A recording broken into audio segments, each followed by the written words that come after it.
Freak the Mighty, Chapter 3, American Flyer. Okay, back to the Down Under, right? My room in the basement. Scuttle into your dim hole in the ground, Maxwell dear. Big goon like you, growing about an inch a day, and this midget kid, this crippled little humanoid, he actually scared you. The kind of scare that makes your knee bones feel like water. More the kind of scare where you go, whoa, I don't understand this, I don't get it, what's going on? Like calling me Earthling, which by itself is pretty weird, right? I already mentioned a few of the names I've been called, but until the robot boy showed up, nobody ever called me Earthling.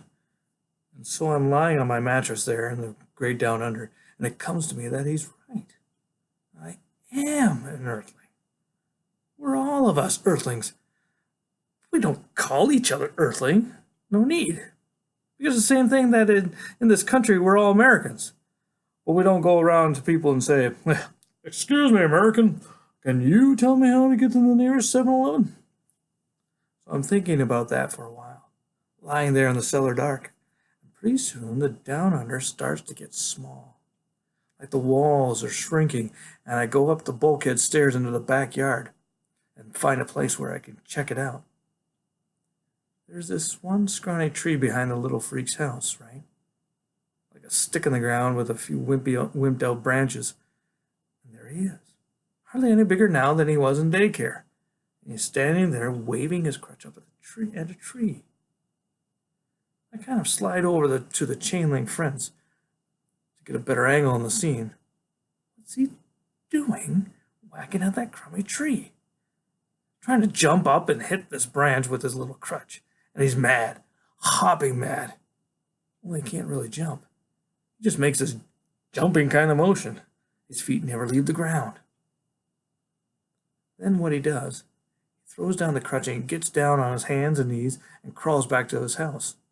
If you didn't know, you would think he was a kindergarten creeper who forgot how to walk. He's that small. And he crawls real good. Better than he can walk. Before you know it, he's dragging this wagon out from under the steps. Rusty red thing. One of those old American Flyer models. Anyhow, the little freak is tugging it backwards, a few inches at a time, chugging along until he gets that little wagon under the tree.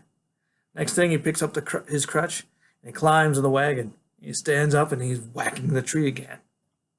By now, I've figured out that there's something stuck up in the branches. He wants to get it down. This small, bright colored thing. Looks like a piece of folded paper. Whatever it is, that paper thing, he wants it real bad. But even with the wagon, there's no way he can reach it. No way. So I go over there to his backyard, trying to be really quiet. But I'm no good at sneaking up. Not with these humongous feet. And he turns and faces me with that crutch raised up like he's ready to hit the grand slam on my head. He wants to say something. You can tell that much. But he's so mad, he's all huffed up, and the noises he makes. It could be from a dog or something. It sounds like he can hardly breathe. What I do, I keep out of range of that crutch and just reach up and pick the paper thing right out of the tree. Except it's not a paper thing. It's a plastic bird, light as a feather. I have to hold it real careful or it might break. That's how flimsy it is. I go, you want this back or what? The little freak is staring at me bug-eyed and he goes, oh, it talks! I give him the bird thing. What is it? Like a model airplane or something? You can tell he's really happy to have the bird thing back. And his face isn't quite so fierce. He sits down in the wagon and goes, this is an ornithopter. An ornithopter is defined as an experimental device propelled by flapping wings. Or you can say that an ornithopter is just a big word for a mechanical bird. That's how he talked. Like right out of a dictionary. So smart you can hardly believe it. While he's talking, he's winding up the bird thing. There's this elastic band inside it. He goes, observe and be amazed, Earthling. Then he lets it go. And you know what? I am amazed. Because it does fly just like a little bird, flittering up and down and around, higher than I can reach. I chase after the thing until it boinks against the scrawny tree trunk, and I bring it back to him. And he winds it up again and makes it fly. We keep doing that. It must be before almost an hour. Until finally the elastic breaks. I figure that's it. End of ornithopter. But he says something like, all mechanical objects require periodic maintenance. We'll schedule an installation of a new propulsion unit as soon as the fair Guinevere gets a replacement. Even though I'm not sure what he means, I go, that's cool.